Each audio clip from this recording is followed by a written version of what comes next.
Wow, the New York Rangers and Pittsburgh Penguins showing us how it is done in that series. These teams, these fan bases, the rivalry is real, and I gotta say, this was the most rockin' series in the playoffs. The Leafs and the Bolts was incredible. The end of this was incredible. If you like the Leafs and the Bolts better, no problem. If you like this one better, no problem. We got treated to two absolutely major juggernaut battles, but in this one, it's the young team, it's the youth of the Rangers that end up upsetting the veteran Pittsburgh Penguins going forward, and oh boy, do we have some stories for you. Hey, and Crosby, Rakell, and Jarry return for Game 7.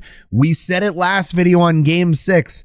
It just didn't feel good being a neutral observer here to this series, watching guys like, I don't know, all the injuries for the Penguins not be in the lineup and the Rangers end up winning it. Just, hey, we said Ranger fans, Ranger hockey players, they'll take it any way they can. Nobody thinks about this stuff. But the fact that they beat them in Game 7, that feels like a good win. It does. And as a guy who enjoys both teams, that feels like the Rangers get to go out on top in overtime, outshot, beating the best in the world in Sidney Crosby. Hey, I know if you follow the channel, I just said it about McDavid. Very hard toss up at this point. Like, I go back and forth all the time between guys like Crosby, McDavid, Matthews. And that's the best part about the best in the world. But I've said it before, I'll say it again. Crosby's 17-year career, 3 Stanley Cups. Nobody is going to touch Sid the Kid, though, until they start putting W's on the board. The Rangers end up beating Sid the Kid and the Pittsburgh Penguins. They advance forward. They beat the starting goalie, Tristan Jarry, coming back from a broken foot. And hey, Ranger Nation, Ranger fans, legions at Madison Square Garden, congrats. Pittsburgh, we're going to talk all about your team. We're going to talk all about this game. We'll talk about the future of the Penguins. We'll talk about the future of the Rangers.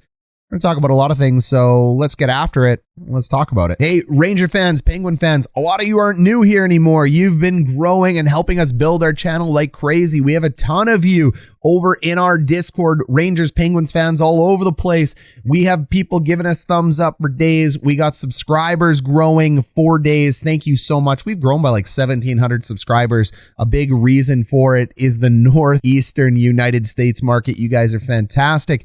Join us, be with us. Thumbs up for Coach Ryan D. Comment down below, and it's a pretty good hockey community over there in Discord. I have to say, it's very cordial. There's a lot of what we would call friendly and polite chirping. Not a lot. Well, there's none because I kick them out. Toxic behavior in the Discord. It's a collection of hockey community, hockey fans. We'd love you to be a part of it. All of it is free. The links are down below. Clicking buttons is free as well too, and it goes to help spread the love for your guy, Coach Ryan D. So thanks for being here. And if you've been enjoying the content and you want to level up even more, YouTube is going forward, copying a lot of things like Twitch has been doing. We have a memberships page down below. Would love to have some Ranger and Penguins fans smash that join button with us. Hey, there's a couple different ways you can support the coach if you want to do it. That's one of them. Another one is a super like down below. Again, these are all common in the world of streaming in the Twitch world. YouTube's just getting into it now. And if it's not your bag, that's okay. This content's always going to be free. It's always going to be here for you. It's always going to be the best in hockey. So comments, thumbs up, always going to be free. All right. I think we've done enough. Let's go ahead and let's talk about this game. Can we start with goalies? Jarry and Shesterkin, both incredible. The fact that Tristan Jarry came back off a broken freaking foot, like unbelievable how well he played in this game. He was absolutely a wall. I think Pittsburgh wins this series if Jarry is healthy. Domingue did excellent, but as we talked about in the videos throughout this entire series, if you're new to it, we'll catch you up quick. Domingue played great, but the longer a backup and a backup of a backup play in net, the more people are going to figure him out. You get a couple hot games from guys like this, and then players start getting tape on them. They start getting a rhythm. They start getting in there, and they start shelling the guy. It's really the way it goes. There's a lot of great stories you can point to about guys like the Hamburglar or other great goalies that stepped up as a backup of a backup, had a good story, but they usually don't last that long, to be honest, and Domingue's in that boat. There's a whole video dedicated on this channel as to why the top 20 goalies in the NHL are so good, and Tristan Jarry's in there, so him coming back, he was absolutely brilliant. Shesterkin, well, welcome to the playoffs, kid. And you're not really a kid, right? You're 26 years old. You've been playing pro for 9 years, but this is your first run at the playoffs. Little wave to the Pittsburgh Penguins. You almost got burnt for that. So I love guys who want to have a little bit of swagger and ego. I'm not one of those hockey guys that says, shut up and play the game. I really like what happens over at the NBA and the NFL when guys really get to talk about it and you get to get into it. I like the little waves. I like the cockiness. So I dig it, Shesterkin. Just good thing you closed it out, because those Igor chants and everything, especially being pulled twice, ooh, that was looking dicey at a moment. But you need the playoff experience. He's getting it. He was brilliant in this game. He was the difference. I mean, there was 1 trillion shots from the Pittsburgh Penguins, north of 40, like just incredible. The Penguins threw everything but the kitchen sink at Igor Shesterkin tonight, and the Rangers were able to overcome, and they were able to overcome through their top 6, through their power play, and through their goalie. Isn't that what Coach Ryan D said? Hey, let's rewind it back and talk about the series prediction. Take a look at the final list. I think this is all Rangers all day. The injury to Jarry is critical. The only thing the Penguins have on the Rangers right now is depth. The Rangers absolutely match up beautifully against the Penguins. The Rangers should be taking this one in 5, baby. There you go. We had the Rangers in 5, so we had a few things wrong. The first thing that we had wrong is we thought that the Rangers had the Penguins number because we said, hey, look, the Penguins, we admitted it. We had a lot of videos on the Penguins leading up. They had the second best roster leading into the playoffs, and they checked the most boxes, and roster is the most important. But then we said, well, Tristan Jarry being out, that's going to cost him it. I think it did. I think Pittsburgh did exceptionally well without Jarry, which is a testament to how deep that roster is. So we really nailed it with the roster. They almost got through with the back of a backup, and I think if Smith doesn't tear his core muscle there, could have also been different as well too. We also said that because the Rangers had their number, we said the young and the youthful exuberance, the speed of the Rangers was going to crush them. But then we got into the playoffs, and sometimes you always got to remember, you need 3 lines going. I believe the Rangers have a solid 2 lines. The third line's okay. The fourth line, I'm not going to talk about it. Some Ranger fans get it. Other ones think you're the deepest thing in the world. Not a big deal. You let me know how you feel about your roster down below. I feel you got 2 great lines, a mediocre third line, and a pretty much non-existent fourth line, but it's good enough to get it done, especially with who you have on the back end. Adam Fox and Lindgren are excellent. I don't like Jacob Trouba. I don't like Jacob Trouba. I'm never going to like Jacob Trouba. Jacob Trouba, Evander Kane, Zach Bogosian, dead to me. Biased Winnipeg fan. So very pragmatic hockey guy. Don't like those 3. We all got emotions, don't we? But I can admit the $8.5 million man played good sometimes, and he got burnt sometimes. So that's Jacob Trouba for you. He ended up kicking in today. Good hit on Crosby in front of the net. So when you have the depth of defensemen that the Rangers do, the top 6 that you do, it can be deadly. You only need a couple guys to score goals when you have a goalie like Igor Shesterkin in the net. I do not think the Rangers are the same team without Shesterkin. I know Georgiev, I always say it wrong. Whatever, big deal. I know he's one of the better, more premier backups in the league, but I think you take Shesterkin out, replace him with anybody else in the NHL that's not named Connor Hellebuyck, Vasilevsky, or Saros, and it probably doesn't work out well for the Rangers. He's a very vital piece to this. So not only are the Rangers team good now because of Shesterkin in their top 6, they're only on their way up. Lafreniere and Capo, when they click, and they're going to click, they had moments of brilliance in this series. I thought Lafreniere was just... I think he's getting better every game. I don't think he's a bust yet. I think this is a great goal scorer. I think Capo, yeah, he may be approaching, a middle 6 guy. He's going to be a contributor. I don't know. I'm starting to get off the train of, is he going to be a first line player, which is disappointing for a second round pick, but he had a good series too. I can't say he had a horrible series. So that did well on the third line. I mean, if you have the number 1 and number 2 overall pick on your third line, you're going, Coach, how can you think they're not that good? Well, they're not third line players. That's the thing. There's a role in the third line, and these guys are designed, bred, and built to be in the top 6. They're bred and built to be a number 1 line player, so it's weird for them, I'm sure, to adjust to third line minutes and the role that is asked for of the third line. The role is either secondary scoring or checking, and I don't believe these guys provide either. I think they need to play up in the roster a little bit more, but it's not going to be this year. They'll end up going forward. So it's a weird fit for the third line. That's why I say it's kind of mediocre, but you can take it any way you want, Ranger fans. You won the series. Woo! You also allow me to go 7 for 8 so far, so we'll end up seeing what happens with Calgary. The 5-game series, though, getting back to it, again, I thought the speed was going to get there. Pittsburgh proved us wrong. I really got to give a lot of credit to the Penguins. Ranger fans, you can or cannot there has been an intense rivalry between both of you. So like I don't like Jacob Trouba, you're allowed to not like the Pittsburgh Penguins, but I like the Pittsburgh Penguins just as much as I like the New York Rangers. And when you're not playing with Rakell and Dumoulin and Crosby and Jarry, that's very hard. And the Ranger fans are going to talk about Goodrow and they're going to talk about everybody else that was injured, but you did not have guys the equivalent of Jarry, Crosby, and Dumoulin out. That would have been like having Adam Fox, Lindgren, and Shesterkin out. You don't have a forward to the equivalent of Crosby, so you got to take Fox out. Crosby and Fox are the two franchise players for both teams, in my opinion. So if both those guys were out, then Lindgren was out and Dumoulin was out, and then Shesterkin was out and Jarry was out, then I would say, yeah, you could talk about equal injuries. But you had injuries to depth, whereas the Pittsburgh Penguins had injuries to very top players, and that ends up crippling their one strength going into this. But that being aside, what a well-coached team by Mike Sullivan. What a battle by these guys. Like, they really stuck in it, and I think they've provided the Rangers a lot of lessons and needed lessons. So the Rangers should take this as a gift. They've learned to battle back. They've learned to come back from leads that are down. They have the playoff grit. They've beaten the veterans. They've beaten 3-time Stanley Cup winners on this team. They've beaten some of the best in the world behind Letang, Malkin, and Crosby. This is going to give them a lot of swagger going forward. So I think this is a gift to the Rangers coming out very, very well in this series, and the fact that they were able to come back in overtime was huge. Now, let's talk about the game itself.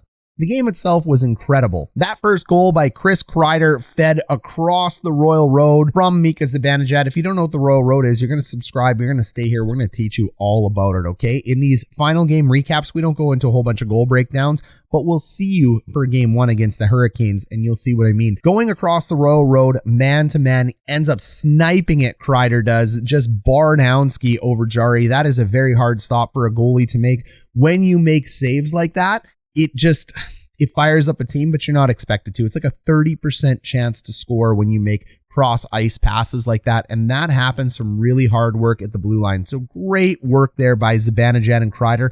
Awesome to see Zibanejad show up in the last 3 games. Quiet AF in the first 4. Absolute MVP. No, it's Adam Fox, but absolute second MVP for the Rangers in games 5, 6, and 7. Heinen scores on the power play, and this is where the game turned to me. So it's great they got 1 goal, but when you have a 5-on-3, and this happened kind of in the last 3 games, Pittsburgh's power play just wasn't going. They had a lot of opportunities to put this away, get 2, maybe even 3 goals before the end of the first. They just didn't do it. The Rangers' penalty kill was something else, and we talked about the fact that the Rangers' strengths are going to be their special teams. We said the Rangers 5-on-5, they're not that good, and they're terrible at generating chances towards their net, and they're awful at taking chances on their own net, but Shesterkin is brilliant. However, on special teams, the Rangers shine, and they definitely did find a way to shut down that Pittsburgh power play. So Pittsburgh doesn't take advantage on it like they should, and I think that massively ends up switching the game over. Now, you end up going into the second period. Jake Guentzel ends up scoring on the power play. You just said their power play stunk. Well, they could have done more. I hate to say it, but you want to win in game 7.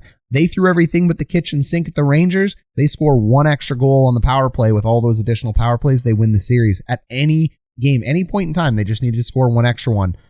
Becomes 2-1 there for Pittsburgh, and it was really hard to beat Shesterkin. The first goal just barely crossed the line. The second goal, beautiful tip out by Jake Guentzel and Bryan Rust. Awesome face-off by Sidney Crosby. Stay tuned to this channel. We break down face-offs. We break down power plays better than anybody in the business.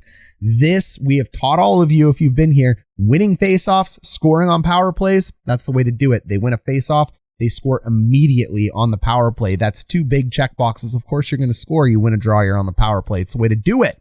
Condre Miller ends up answering back to make it 2-2 from Andrew Copp, the Winnipeg Jet. Hey, we got a little bit of bias in this series. Not only did we pick the Rangers for street cred here, but if Andrew Copp and the New York Rangers make it to the conference finals, the Winnipeg Jets get a first-round pick instead of a second-round pick. So we are cheering for that to happen as selfish Jets fans at that spot.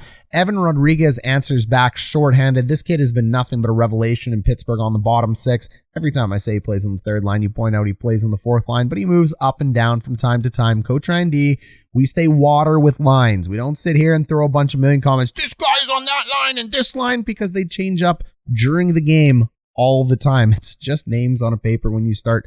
Trust me, we know. We don't just sit there and look, this line is what it is. Rodrigues, the bottom six guy who scores goals. What a beautiful shorty there, using body position, the chip shot, if you will, from the bunker, which is where he'll be this summer, unfortunately.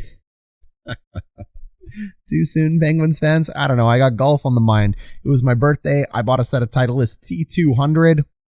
Gift to myself. Well, half of it was paid from my family. They were pretty excellent about it. So had a wonderful one there. Golf's on the brain. Rodrigues scores shorthanded over the top of Shesterkin. That's a tough one. And you know why that's a tough one, guys? Because he is pushing the goalie back. On breakaways, too many guys slow down and do a ton of moves hoping to freeze the goalie.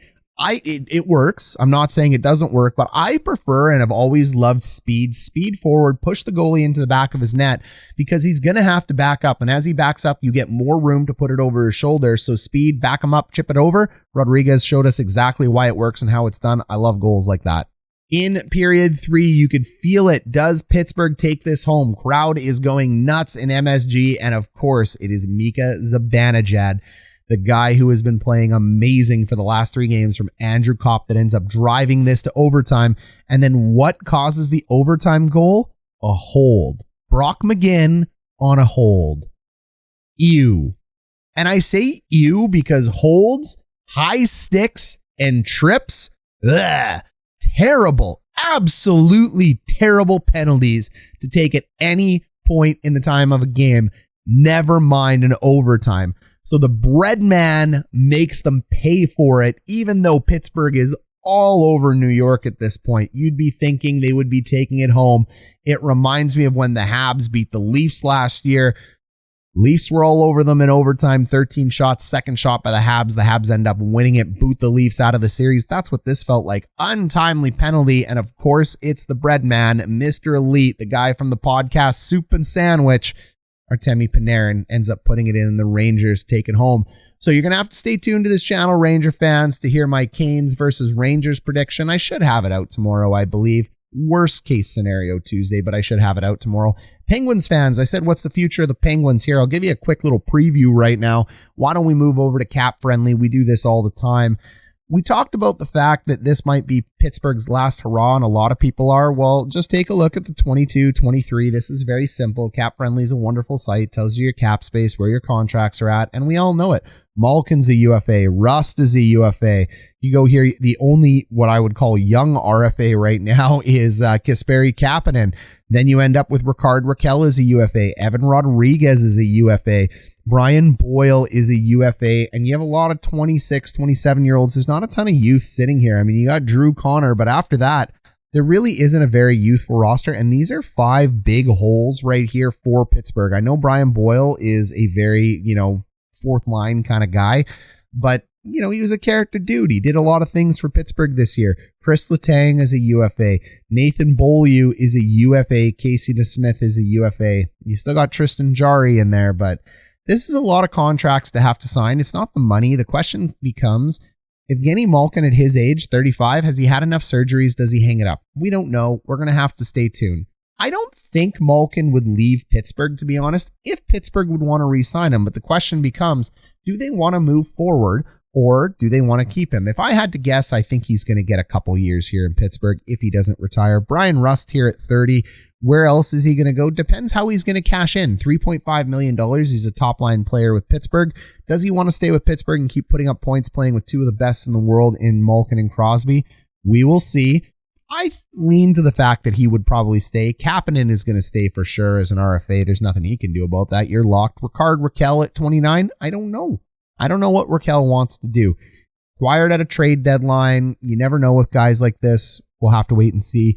Heinen, of course, he's going to say he's an RFA. There's nothing he can do. Rodrigues at $28 million. He's had a great year. I think he's going to get paid, and I think he's going to move. I think he's going to get more ice time at other places. This is smelling like a Brandon Tanev situation. You guys took him from the Winnipeg Jets, and Brian Boyle won't really matter. Kris Letang, lots of rumors here that Letang's going to head over to Montreal, but don't let that fool you. If the person speaks French or French Canadian, it is always rumored to go over to Montreal. So maybe not. I think there's a good chance that if the band stays together and they're able to make another cup run with this core or bring in some guys, that Letang would stay. I do think that maybe he ends up going home to Montreal. We'll see, but I don't think it's 100% locked that he's out here. So if that ends up happening, the band stays together, And who knows which way they'll go. So Penguins fans, comment down below. Let me know what you think your team is going to do. I don't think the sky is falling. I think they're just like the Boston Bruins. There's another year or two in this team, but it depends what the general managers want to do with the squad.